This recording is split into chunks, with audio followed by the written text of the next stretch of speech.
Sa ngalan ng Ama at ng Anak at ng Espiritu Santo. Amen. Ang pagpapala ng ating Panginoong Hesukristo, ang pag-ibig ng Diyos Ama, at ang pakikipagkaisa ng Espiritu Santo naway sumainyong lahat. At sumaiyo rin. Mga kapatid, aminin natin ang ating mga kasalanan upang tayo ay maging marapat gumanap sa banal na pagdiriwang.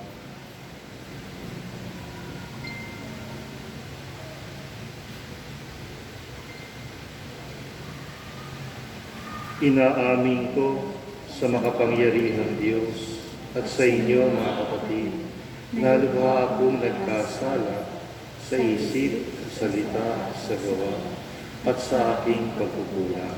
Kaya sinasamo ko sa mahal na Birheng Maria, sa lahat ng mga anghel at mabanal, at sa inyo, mga kapatid, na ako ay pinalangin sa Panginoon ating Diyos. Kaawaan tayo ng makapangyarihang Diyos. Patawarin tayo sa ating mga kasalanan at patnubayan tayo sa buhay na walang hanggan. Amen.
Manalangin tayo.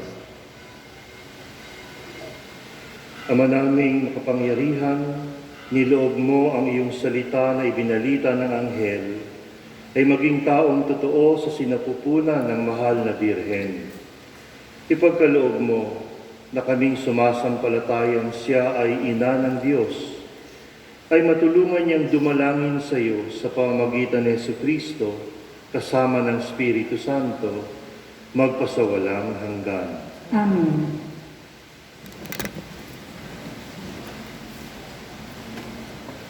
Pagbasa mula sa aklat ni Propeta Sophonias.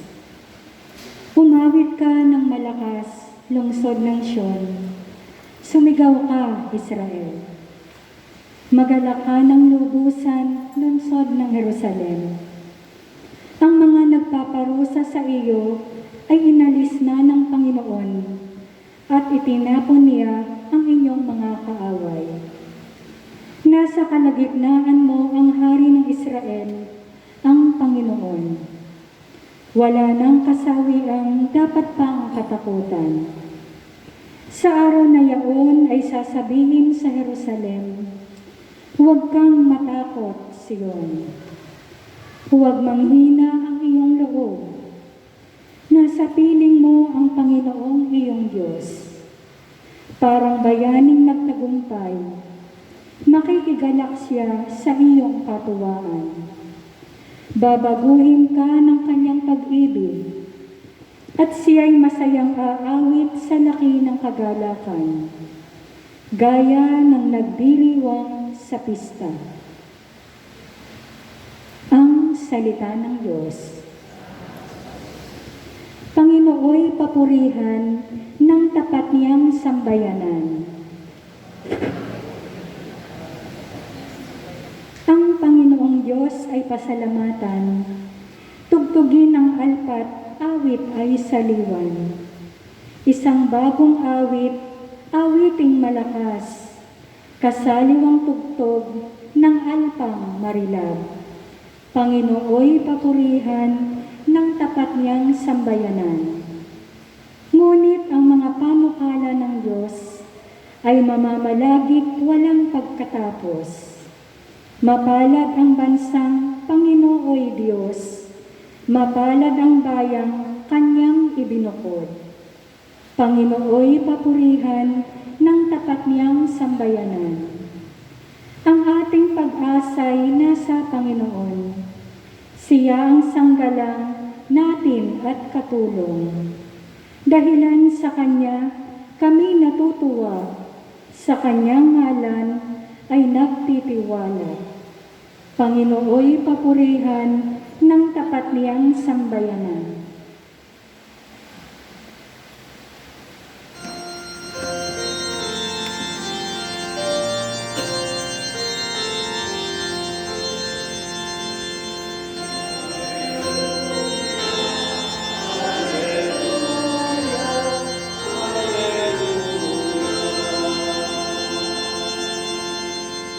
Emmanuel na Hari namin, halina't kami sagipin, at utos mo'y tutuparin.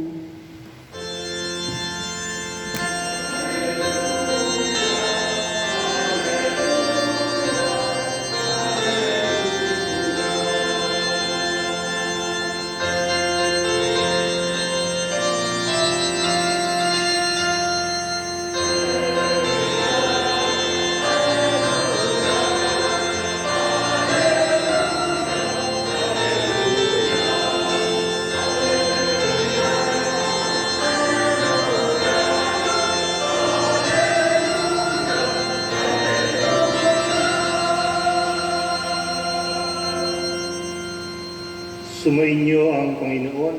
At sumaiyo rin. Ang mabuting balita ng Panginoon ayon kay San Lucas. Papuri sa iyo, Panginoon. Si Maria ay nagmamadaling pumunta sa isang bayan sa kaburulan ng Judea. Pagdating sa bahay ni Zacarias, binati niya si Elizabeth. Nang marinig ni Elizabeth ang bati ni Maria, naggagalaw ang sanggol sa kanyang tiyan. Napuspos ng Espiritu Santo si Elizabeth at buong galak niyang sinabi, "Bukod kang pinagpala sa babaeng lahat, at pinagpala naman ang iyong dinadalang anak. Sino ako upang dalawin ang ina ng aking Panginoon? Sapagkat pagkarinig ko ng iyong bati ay nagagalaw sa tuwa ang sanggol sa aking tiyan. Mapalad ka sapagkat nanalig ka na matutupad ang ipinasasabi sa iyo ng Panginoon." Ang mabuting balita ng Panginoon. Pinupuri ka namin, Panginoong Hesukristo. Si Maria ay nagmamadaling pumunta sa isang bayan. Ang paglilingkod na masigla ng mahal na Birheng Maria ay sadyang konsekwensya ng kanyang pagiging kekaritomene. Harinaway hindi pa nawawaglit sa iyong isip at puso yung katagang kekaritomene sapagkat bukod tangi si Maria lamang yun. Sa mahigit kumulang na 800,000 na mga kataga sa Biblia, isang beses lamang ginamit yun at iniangkop sa ina ng Diyos. Dahil tanging si Santa Maria ang pinuspos noon, pinupuspos ngayon at pupuspusin pa rin ang biyaya ng may kapal. Ang isang ebanghelista na nagbalita ng katulad na pangyayari sa kanyang ebanghelyo na narinig natin ngayon ay ganito ang paglalarawan na ginawa na bago daw magbukang liwayway ay nagmamadali ng nagpunta itong si Maria sa kaburulan ng Judea. At ang tinutukoy na bayan doon sa kaburulan ng Judea ay walang iba kundi yung Ain Karim, kung saan ay nakatira sina Zacarias at Elizabeth na kanyang pinsan. Kitang-kita sa pangyayaring ito ng ating ina ng Diyos ay talaga namang mayroong totoong pagmamalasakit. Pero hindi humihinto sa pagmamalasakit lamang sa isip, kundi mayroong kakambal yun na kusang palo. Alam niya na masela ng kondisyon ng kanyang pinsang si Elizabeth sa pagdadalang tao nito. Dala na rin ang katandaan ng kanyang pinsan. Ang pagmamalasakit ng mahal na Birheng Maria ay hindi naiwan sa isip lamang. Agad niya itong isinagawa. Kusang palo niya itong ginawa. Dahil wala namang nag-utos sa kanya na tulungan ang pinsan niya na nagdadalang tao. Basta nabanggit lamang ng Arkanghel Gabriel ang biyayang ito na ipinagkaloob sa mag-asawang Zacarias at Elizabeth. Hindi nagdalawang isip si Santa Maria, mayroon kasi siyang kusang palo. Pansinin mo, ang malasakit ng mga taong nabubuhay ngayon, karaniwan ay lumilipas. At yan ay karanasan ng hindi mabilang na tao. Ang malasakit ay lumilipas. Tiyak, nabalitaan mo itong malakas na bagyo na Odette, na ilang araw ding nanalasa sa ating bansa. Ito lamang mga nakalipas na araw. Nakita mo marahil sa mga balita na marami talaga ang nasawi. Humigit kumulang nasa 250 na ang namatay dahil sa bagyong Odette. At napakalawak ng nasalanta ng bagyong ito. Napakarami ang nawala ng bahay, nawala ng kabuhayan. Malamang, noong kasagsagan ng bagyo, o nung napapanood mo yung balita, ay gusto mo agad tumulong. Kaya lang, hindi mo agad ginawa. Ang resulta, bukas makalawa, maaari pa nga na baka nga ngayon pa lang ay nawala na kaagad ang malasakit. Lumipas na yung malasakit. Lumipas na yung kagustuhan na tumulong sa kapwa. Yung dating nasa isip, hindi lamang basta nasa likuran na ng isip, kundi nawaglit na sa isip. Hindi na naaalala na napakaraming nasalanta, Napakaraming naghihirap dahil dun sa bagyong Odette. Ang malasakit na sana'y napakaganda, naiwanan lang sa intensyon at nawala na. Tanungin mo yung sarili ngayon sa mga sandaling ito. Dinadalang ba kaagad sa gawa ang iyong magagandang intensyon? Sa kadahilanan ng magagandang intensyon, karaniway inspirasyon ng Espiritu Santo.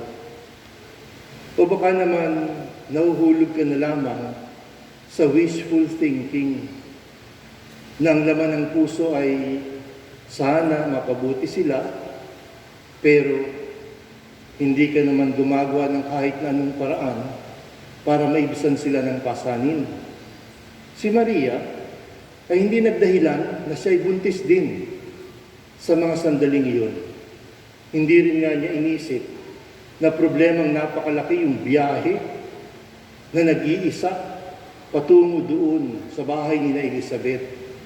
Alalahanin mo na nasa mga 15 taon pa lamang ang mahal na Birheng Maria nung panahon iyon.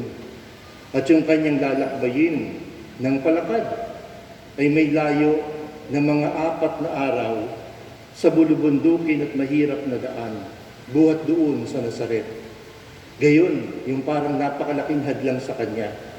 Buntis siya at mahirap maglakbay. Pero hindi niya yung alintana.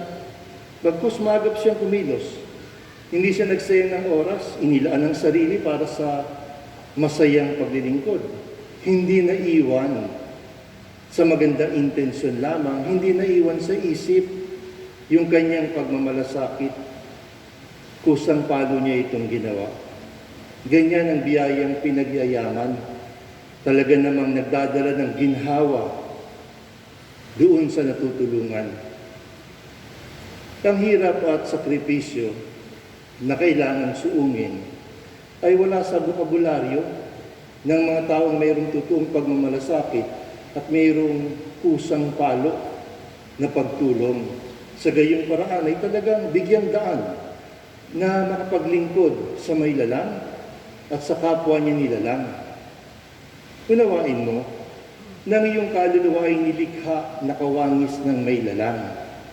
At dahil yan ay katulad ng sa Diyos, sa Espiritu ng Diyos, ang kaluluwa ng isang naglilingkod ay lalo pa talagang sumasaya, lalong gumagaan ika nga ang mga paa, habang higit na naglilingkod sa iba.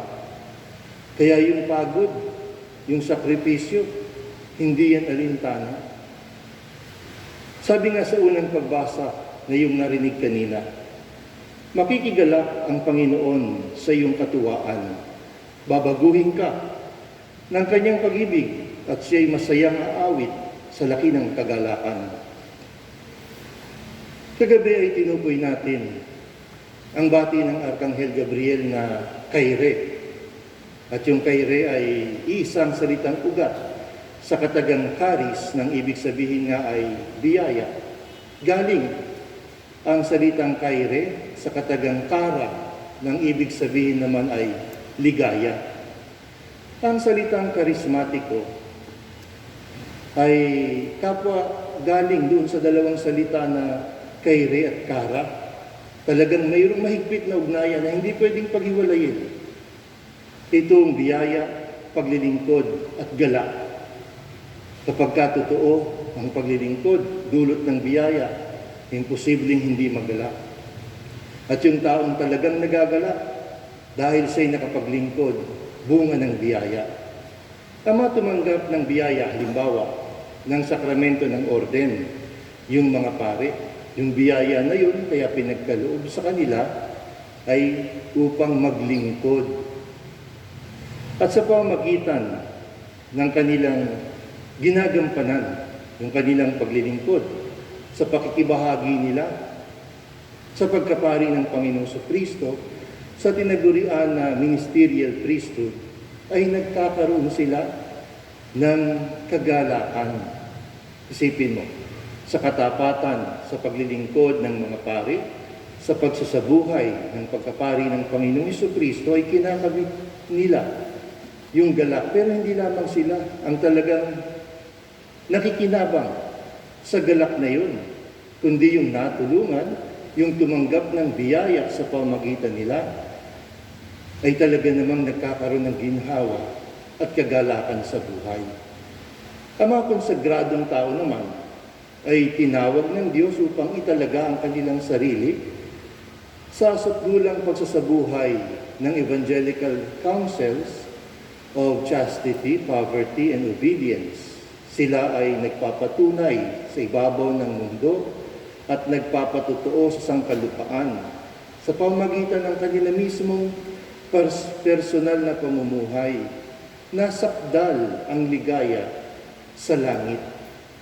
Na itong buhay na ito ay mayroon lamang talagang kaligayahan dahil sa inaasam-asam na langit.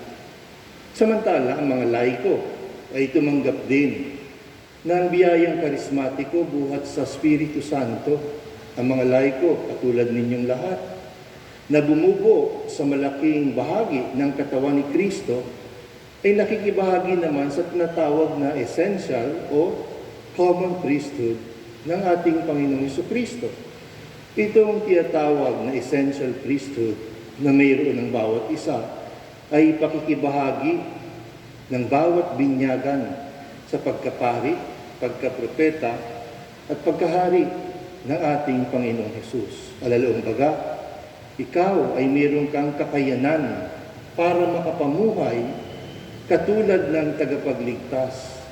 At yung kakayanan mong yan na isinasagawa ang nagbibigay kagalakan sa Diyos Ama, kaya nga ikay nagiging kaaya-aya sa kanyang mga mata. Ang essential priesthood ay nananatili hanggang sa kalangitan, sapagkat ang patotoo ng mga konsagradong tao, maging ang paglilingkod ng mga pari na isinasagawa dito sa ibabaw ng lupa, ay hindi na kailangan pa sa langit. Kung kaya ang nananatili na lamang ay yung common priesthood.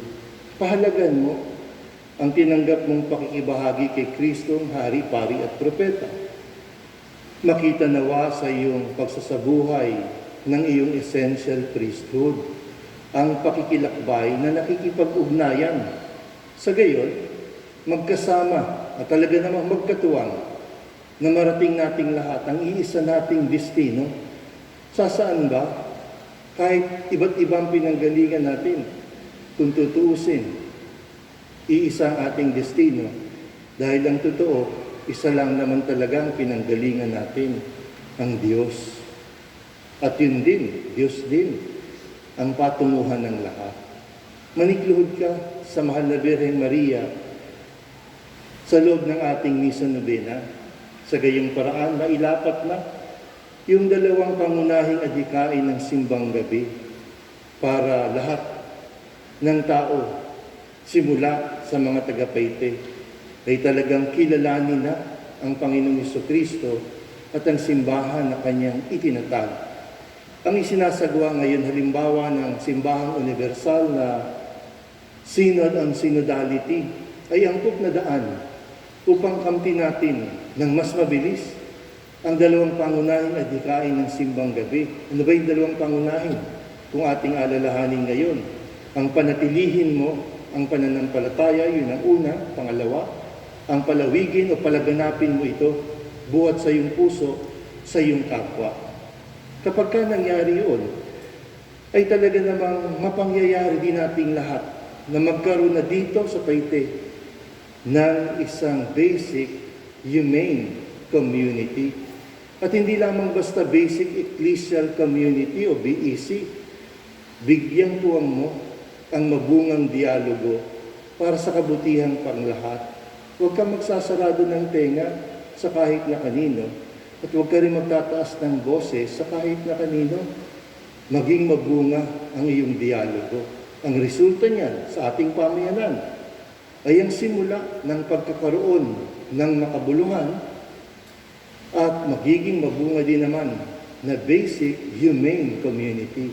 Hindi basta basic human community, kundi ang basic humane community ay ang pagkakaroon ng kapitbahayan na may respeto at kabutihang loob sa isa't isa. Nahahayag ito sa pagmamalasakit at kusang loob na kooperasyon ng lahat, anuman ang relihiyon, anuman ang kulay sa politika. Yan ay magpapasigla sa simbahang naglalakbay at siya ring mag-aangat sa lahat ng mga mabubuting gawain at magagandang pagkilos sa ating bayan. Ipanalangin mo iyong katabi na siya ay tulungan ni San Santiago, ang ating patron, sa pakikilakbay sa kanyang mga kababayan tungo sa Santissima Trinidad. Ipahayag natin ang pananampalataya ng ating inang simbahan. Sumasampalataya ako Sa Diyos ang mga nakapangyarihan sa lahat na may gawa ng langit at lupa. Sumasampalataya ako kay Kristo, iisang anak ng Diyos, Panginoon natin lahat. Nagkatawang tao siya lalang ng Espiritu Santo. Ipinanganak ni Santa Mariang Birhen. Ipinagpakasakit ni Poncio Pilato. Ipinako sa krus na matay inilibing. Nanaog sa kinaroroonan ng mga lumao. Nang may ikatlong araw na buhay na matuloy, umakyat sa langit. Naluluklok sa kanan ng Diyos amang makapangyarihan sa lahat. Doon magmumula ang paririto at uhukom sa mga bubuhay at namamatay na tao. Sumasampalataya naman ako sa Diyos Espiritu Santo, sa banal na simbahang Katolika, sa kasamahan ng mga banal, sa kapatawaran ng mga kasalanan, sa pagkabuhay na muli ng nangamatay na tao, at sa buhay na walang hanggan. Amen. Oratio Imperata para sa proteksyon laban sa COVID-19. Mahabagin at mapagmahal na Ama, nagsusumamo kami sa iyo upang hilingin ang iyong patnubay laban sa COVID-19 na nagpapahirap sa marami at tumitil na ng maraming buhay. Tungayan mo kami ng may pagmamahal at ipagadya kami ng iyong mapaghilom na kamay mula sa takot sa karamdaman at kamatayan. Itaguyod mo kami sa pag-asa at patatagin sa pananampalataya.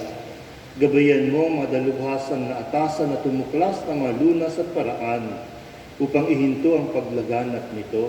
Nagpapasalamat kami sa mga bakunang naisulong sa patnubay ng iyong mga kamay. Pagpalain mo ang aming mga pagsisikap na mawakasan ang mga bakunang pandemya sa aming bayan.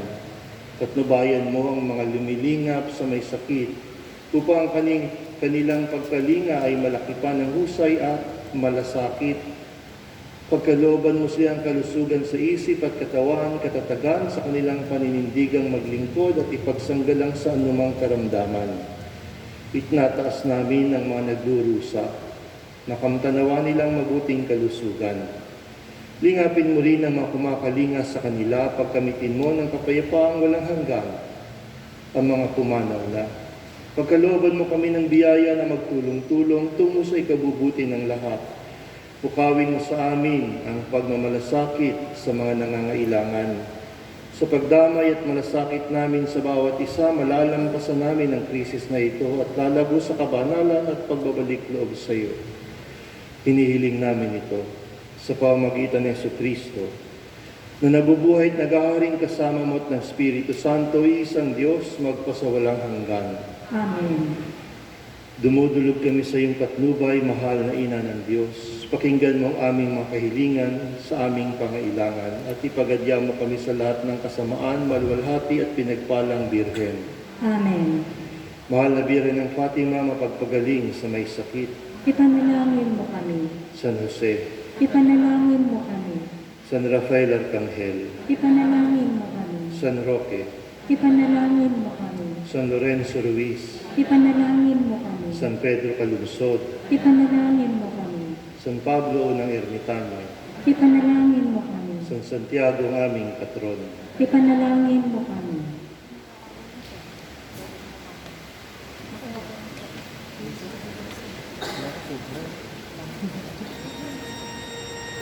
Nanay po dyan sa likod. Tapos na. Ito.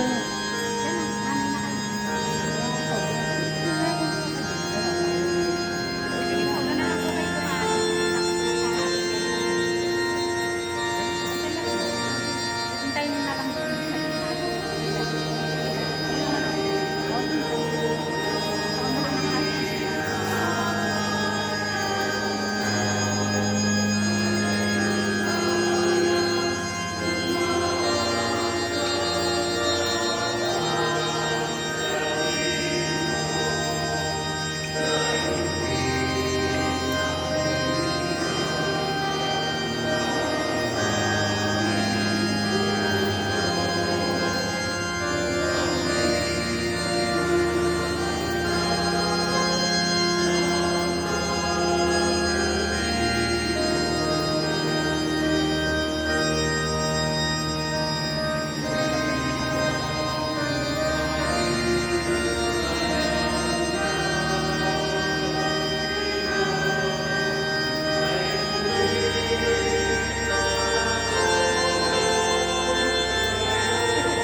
Manalangin kayo mga kapatid upang paghahain natin kalugdan ng Diyos Amang makapangyarihan.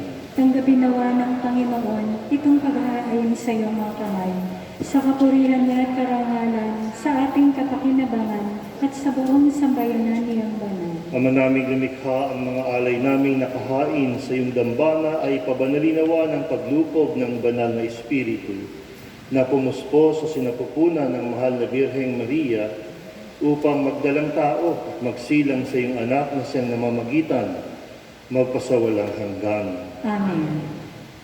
Sumainyo ang Panginoon. At sumaiyo rin. Itaas sa Diyos ang inyong puso at diwa.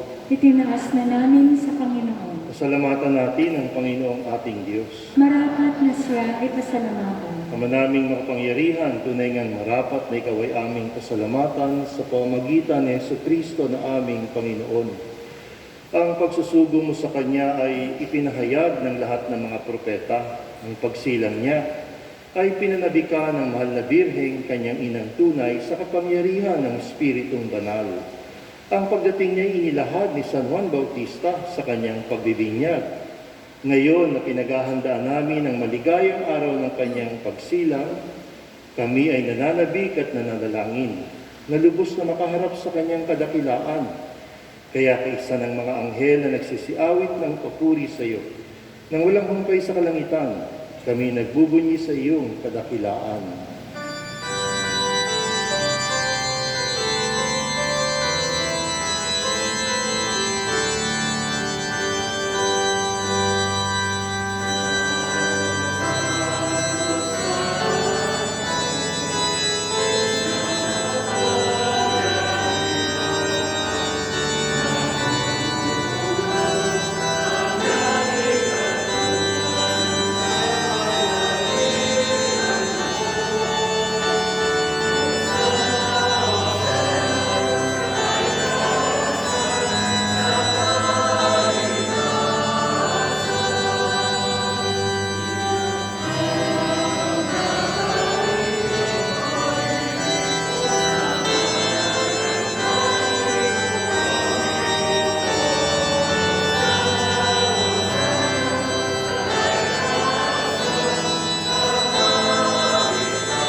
Ama naming banal, ikaw ang bukal ng tanang kabanalan, kaya't sa pamagitan ng iyong Espiritu gawin mong banal ang mga kaloob mong ito upang para sa amin ay maging katawan at dugo ng aming Panginoong Hesukristo.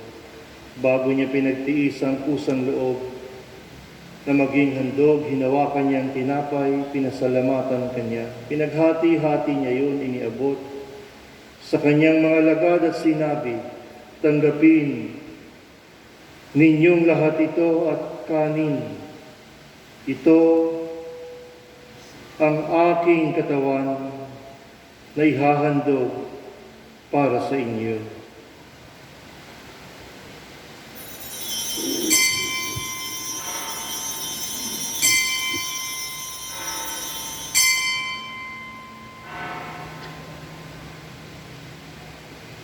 Gayun din naman nang matapos ang hapunan, hinawakan niya ang kalis, muli kanyang pinasalamatan. Iniabot niya ang kalis sa kanyang mga lagad at sinabi, tanggapin ninyong lahat ito at inumin. Ito ang kalis ng aking dugo ng bago at walang hanggang tipan. Ang aking dugo na ibubuhos para sa inyo at para sa lahat. Sa ikapagpapatawad ng mga kasalanan, gawin ninyo ito sa pag-alala sa akin.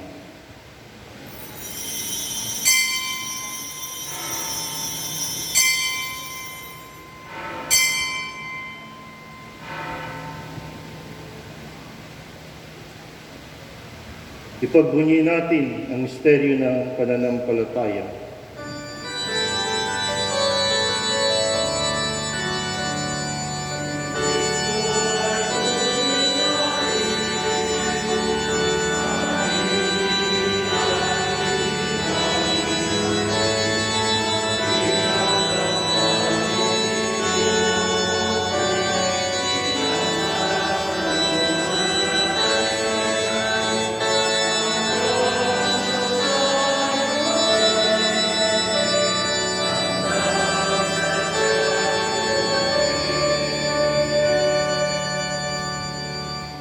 Ama, ginagawa namin ngayon ang pag-alala sa pagkamatay at muling pagkabuhay ng iyong anak.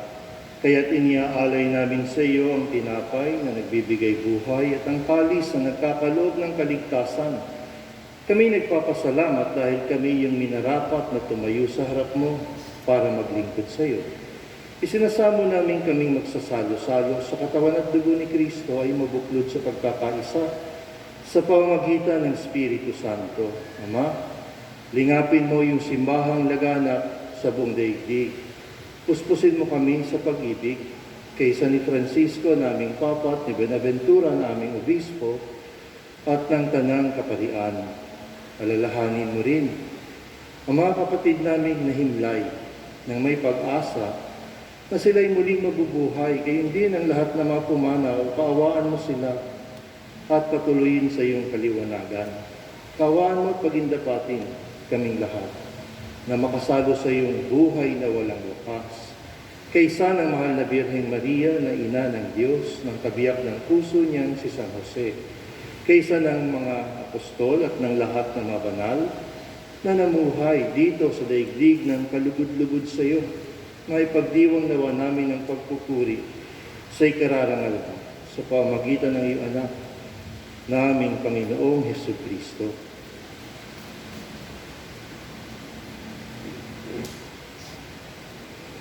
Sa pamamagitan ni Kristo, kasama niya at sa Kanya, ang lahat ng parangal at papuri ay sa iyo, Diyos Amang makapangyarihan, kasama ng Espiritu Santo, magpasawalang hanggan.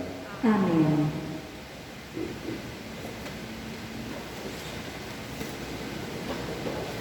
Sa tagubili ng manakagagaling na utos sa turo ni Jesus na Panginoon natin at Diyos, ipahayag natin ang lakas loob. Ama namin, sumasalangit ka, sambahin ang ngalan mo. Mapasa amin ang kaharian mo, sundin ang loob mo dito sa lupa para nga sa langit. Bigyan mo kami ngayon ng aming kakanin sa araw-araw. Para nga ang pagkatawad namin sa nagkakasala sa amin. Huwag mo kami ipahintulot sa baso at iadya mo kami sa lahat ng masama. Hinihiling namin kami iadya sa lahat ng masama, pagkalooban ng kapayapaan araw-araw, iligtas sa kasalanan at ilayo sa lahat ng kapahamakan. Samantalang aming pinananabikan ang dakilang araw ng pagpapahayag ng tagapagligtas namin si Jesucristo. Sapagkat iyong kaharian at ang kapangyarihan at ang kapurihan magpakailanman. Amen. Panginoong Jesucristo, sinabi mo sa iyong mga apostol, kapayapaan ang iniiwan ko sa inyo, ang aking kapayapaan ang ibinibigay ko sa inyo. Tunghayan mo ang aming pananampalataya at huwag ang aming pagkakasala. Pagkalooban mo kami ng kapayapaan at pagkakaisa, ayon sa iyong kalooban, kasama ng Espiritu Santo, magpasawalang hanggan. Amen. Ang kapayapaan ng Panginoon ay laging sumainyo. At sumaiyo rin. Magbigayan kayo ng kapayapaan sa isa't isa.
Ito ang kordero ng Diyos. Ito ang nag-aalis ng mga kasalanan ng sanlibutan na palad, ang inaanyayahan sa kanyang piging. Panginoon, hindi ako karapat-dapat na magpatuloy sa iyo, ngunit sa isang salita mo lamang ay gagaling na ako. Ang katawan ni Kristo. Amen.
Manalangin tayo. Ama naming mapagmahal, sa aming pagsasalo sa banal na hain, lagi nawa naming madama ang iyong kagandahang loob upang kami ay magkamit ng kaligtasan, pakundangan sa pagkakatawang tao ng iyong anak. Ngayong aming ginugunita ang kanyang ina sa pamamagitan din ni Jesucristo, kasama ng Espiritu Santo, magpasawalang hanggan. Amen. Sumainyo ang Panginoon. At sumaiyo rin. Pagpalain kayo ng makapangyarihan Diyos, Ama at Anak at Espiritu Santo. Amen. Tumayo kayong mapayapa. Salamat sa Diyos.